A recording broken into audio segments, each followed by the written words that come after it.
Sin duda alguna, los terremotos de 85 fueron el evento más impresionante, más trágico que nos sucedió a los mexicanos durante mi gobierno. Causó pérdida de muchas vidas, de miles de vidas, y una destrucción muy importante aquí en el centro de la ciudad y en algunas áreas que nos produjeron un impacto emocional enorme. Yo estaba en el momento del primer terremoto, el del 19 de septiembre, acabándome de vestir y preparándome para una gira que tenía planeada a Lázaro Cárdenas Las Truchas en Michoacán. Al comunicarme de inmediato con el Estado Mayor Presidencial para ver si la gira podía sostenerse, me informaron que el aeropuerto de Las Truchas estaba dañado, pero que los daños en la Ciudad de México habían sido espectaculares. Fue por eso que yo ordené que se me preparara un helicóptero para hacer un sobrevuelo en la ciudad y darme cuenta desde una vista aérea de dónde estaban los centros más dañados.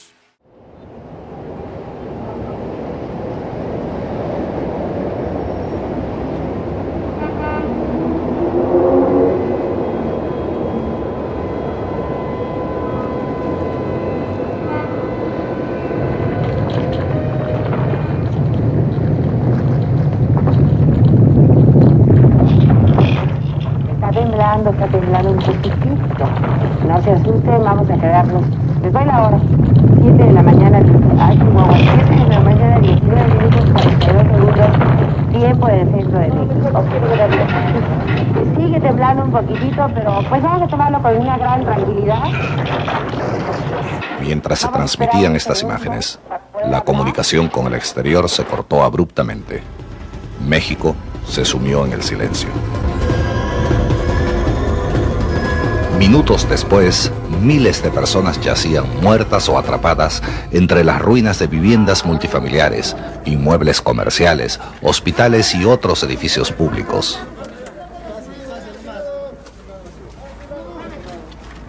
El sismo fue el más violento en la historia de México. Registró 8.1 en la escala de Richter y se le considera el más fuerte en intensidad observada en todo el hemisferio durante el presente siglo. La magnitud del desastre fue impresionante. En los pocos minutos que duró el movimiento telúrico, más de 5.000 edificaciones fueron parcial o completamente destruidas. Me causó una gran emoción ver la solidaridad que mostró la población para ayudar a los damnificados, para coadyuvar en las labores de rescate, para llevar alimentos, ropa y para presentarse en trabajo voluntario. El rescate de las víctimas era una prioridad que fijamos en los primeros días. Y ahí estuvieron los topos y otros grupos que nos ayudaron bastante. Pero esa misma solidaridad nos obligaba a ser muy cuidadosos con la población, a canalizar los esfuerzos de manera apropiada. Concretamente en el caso de los que querían participar en el rescate de personas que habían quedado sepultadas, tuvimos que ser muy estrictos en ordenar la afluencia de la gente. Inmediatamente hubo un gran despliegue de solidaridad. Cientos de miles de personas, en su mayoría jóvenes voluntarios de entre 14 y 20 años de edad, se dedicaron al rescate de víctimas, removiendo los escombros de concreto frecuentemente sin otra herramienta que las manos.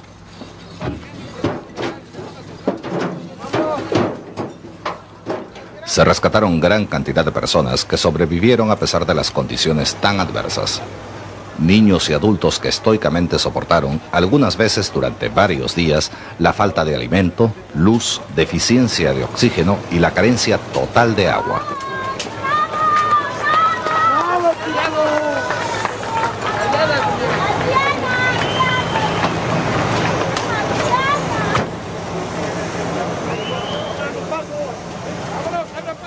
Más de 14.000 víctimas fueron transportadas a puestos de socorro y a hospitales que no habían sufrido daños. Nos evacuaron porque no hay agua, volvió a temblar, los edificios todos los...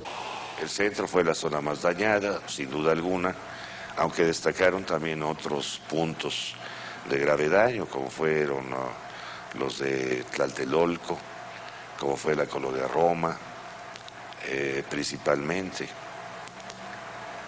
Pero los daños que se causaron en materia de servicios públicos fueron enormes, en materia de energía eléctrica, de dotación de agua, de servicio telefónico, y a todo ello nos dedicamos pues con gran energía para restablecer esos servicios básicos indispensables. Afortunadamente, la mayor parte de esta ciudad de 18 millones de habitantes quedó en pie, pero fue dramático el impacto en las partes afectadas. El terremoto causó pérdidas materiales que llevarán años de esfuerzo y millones de dólares en reponer. En el sector salud, 3 grandes instituciones fueron gravemente afectadas: el Centro Médico del Instituto Mexicano del Seguro Social, el Hospital General de la Secretaría de Salud y el Hospital Juárez. Solamente entre estos 3 se perdió la utilización de alrededor de 5.000 camas durante la etapa crítica posterior al terremoto. Los daños sufridos por el servicio telefónico son los más grandes en la historia de las comunicaciones. Fueron cortadas 14.500 líneas locales y los servicios de larga distancia se interrumpieron completamente. El principal medio de comunicación con el exterior fue, durante varias semanas, la red de radioaficionados, cuya actuación fue invalorable. El 20 de septiembre a las 7:40 de la tarde, un segundo terremoto con intensidad de 7.5 en la escala de Richter y con el mismo epicentro agravó la situación, causando pánico en la población. En un hospital del Distrito Federal, el personal se encontraba atendiendo a las víctimas del primer terremoto cuando la tierra comenzó a temblar por segunda vez.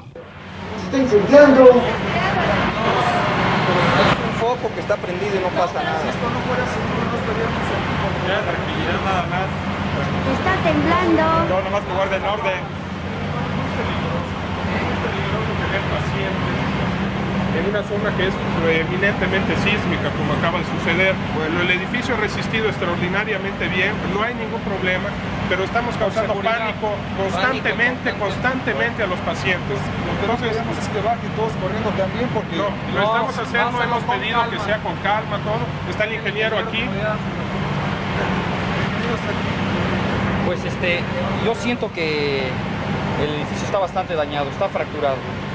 Tiene bastantes fracturas, así es que no podemos saber si ya no va a temblar, si ya no tiembla.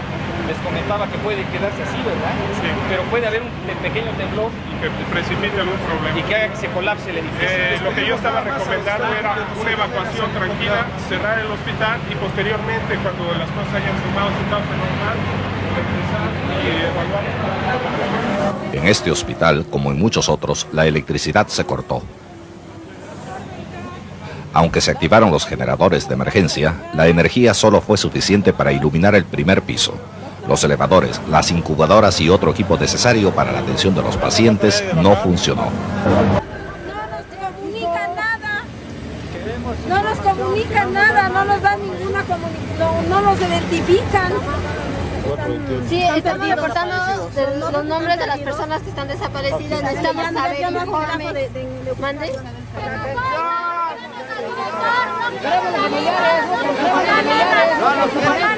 No nos quieren informar nada. No quieren que nos vayamos a trabajar, nosotros queremos trabajar. En las afueras del Hospital Juárez, cientos de familiares de las personas que se encontraban dentro del hospital en el momento del sismo esperaban impacientemente y por varios días noticias de sus seres queridos. Al mismo tiempo, dentro del área hospitalaria se desarrollaba otro drama.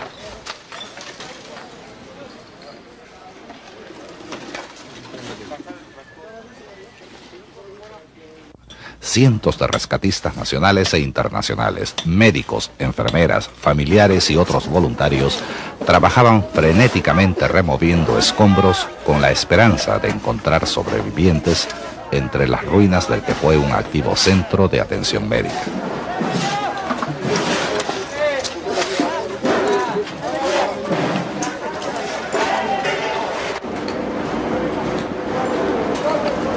Organizamos el grupo de 10 hombres, que es lo que se tiene la verdad hacia adentro de mi pueblo. No, porque ellos saben que es para que nosotros vamos indicando de la parte dura. Cuando haga ruido de gente viva, entonces metemos un grupo de franceses. La cosa es, vamos quitando de las cosas que impiden acercarnos hacia la parte interior del edificio. Yo les quiero comentar algo, yo soy ingeniero. Esta cosa no le va a pasar ya nada. Nos tocó el temblor del otro día y no se puede absolutamente. Entonces, pónganle confianza, vamos a hacer huecos hacia adentro. Vamos a buscar a ver si hay gente viva todavía. Entonces, háganle de allá y vamos a guardar. Vamos a hacer grupos de 10 gente que se vienen.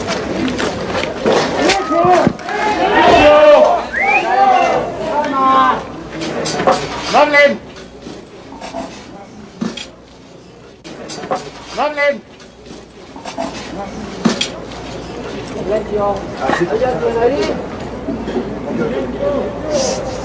¿Hay alguien ahí?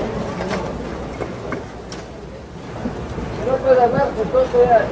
Aproximadamente una semana después del sismo principal, las escenas de rescate continuaban. A la brevedad posible está aquí la camisa.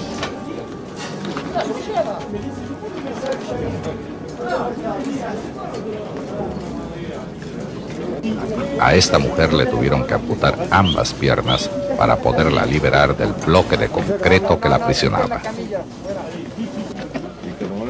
Al llegar a manos de los médicos tuvo un paro cardíaco.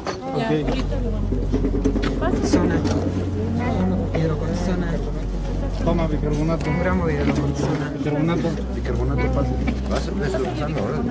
pásale bicarbonato, sí, porque pásale 5 folletos.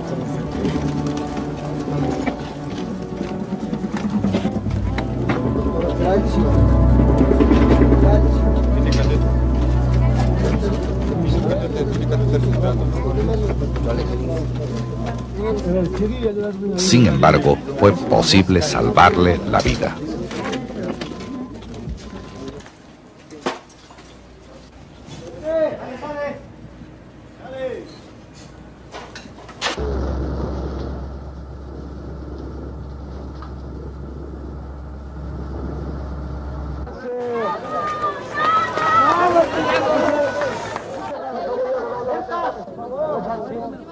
Un poquito más para atrás. Pero no vamos a hacerlo. La tragedia humana, así como los insólitos casos de sobrevivencia, conmovieron al mundo entero. Desde los primeros momentos en que el mundo supo de nuestra tragedia, nos empezó a manifestar su solidaridad. También aquí tuvimos que poner orden. Algunos dicen que yo rechacé al principio la ayuda internacional, no es cierto.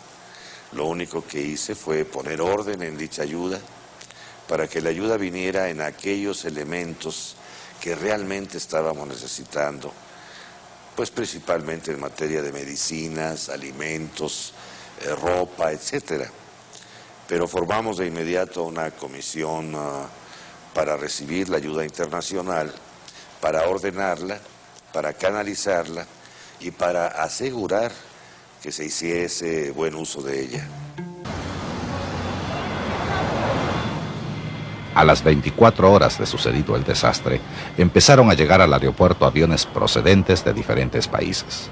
Arribaron llenos de cajas con todo tipo de suministros de socorro, incluyendo más de 400 toneladas de medicamentos. Desafortunadamente, hubiera sido mejor que la solidaridad internacional esperase a que se supiera exactamente qué necesidades tenía el país, para que el socorro realmente aliviara la situación en lugar de aumentar la confusión y el desorden.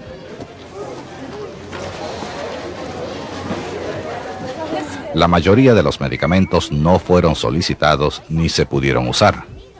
Llegaron cajas de todo tipo, sin clasificar. Muchos de los medicamentos estaban abiertos o venían con instrucciones en otros idiomas.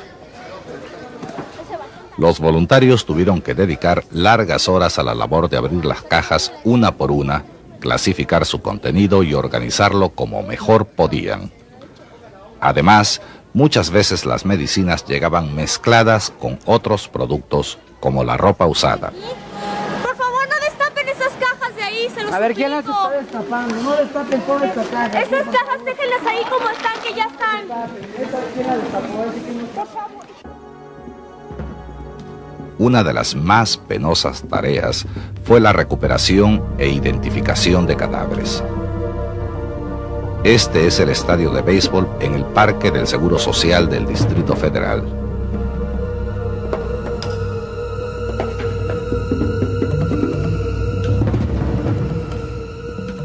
Aquí, la mayor parte de cuerpos fueron concentrados. Se les mantenía con bolsas de hielo por 72 horas, para así dar oportunidad a la gran cantidad de familiares y amigos de reconocer a sus seres queridos. Espérame tantito, cálmate, aguántame tantito. ¿De dónde viene? Chihuahua y Jalapa. Chihuahua, Jalapa. ¿Trae nombre? ¿Este es de los de la escuela? Sí. Mira, vamos a ponerle aquí prepa. 107. Porque andan todos los familiares. Ya está identificado, aquí Está estamos. identificado, aquí está. A ver, Ah, perfecto. Rodríguez Escobar y también de la señorita Islas también. también la señorita Islas. Muchos de estos cadáveres estaban en estado de descomposición o desfigurados por el impacto, por lo que su identificación era difícil y algunas veces imposible. Esto aumentó la angustia de los que buscaban a sus desaparecidos. Después de 3 días, los que no habían sido reconocidos tuvieron que ser enterrados en fosas comunes, medida necesaria pero poco popular. Uno de los problemas más graves fue el del agua potable. Debido a los daños causados a las redes de distribución, más de 1 millón de personas quedaron sin este servicio. La demanda de agua aumentó debido a la necesidad de combatir incendios provocados por fugas de gas. En respuesta a esta crisis, se estableció un sistema de tratamiento y distribución de emergencia. Camiones cisterna y otros vehículos transportaron y distribuyeron agua potable a las poblaciones necesitadas.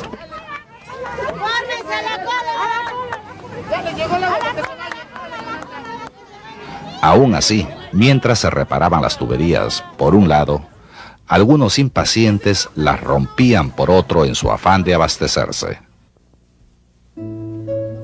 El riesgo potencial de brotes de enfermedades sí aumentó por la crisis del agua que surgió a raíz del terremoto. Sin embargo, la campaña de educación pública para hervir el agua y observar medidas de higiene personal tuvo éxito. La población respondió con gran sentido de responsabilidad. Los únicos focos de infección registrados se debieron a la falta de higiene en los alimentos. El problema del control de la calidad del agua y de la higiene se complicó porque la mayoría de los damnificados se refugiaron en plazas y parques o sencillamente en las veredas. Como se ha visto en otros países, pocos ocuparon los albergues puestos para el propósito por las autoridades. La mayoría acampó en las cercanías de sus viviendas derrumbadas, de donde podían vigilar sus propiedades y quizás recuperar algunas de sus pertenencias. Las carpas y otras construcciones levantadas por los desplazados empezaron en pocos días a cobrar vida como pequeños asentamientos permanentes, con todo lo básico para seguir con la vida cotidiana. A pesar de la tragedia personal, el espíritu humano exige volver a la normalidad. A llevar con tranquilidad también el asunto, pero buscando ese gol que empatara la situación. España jugó inteligentemente hasta el momento del partido y que ya de plano, Juan, simplemente paraban la pelota, no querían saber nada más de ciudad, era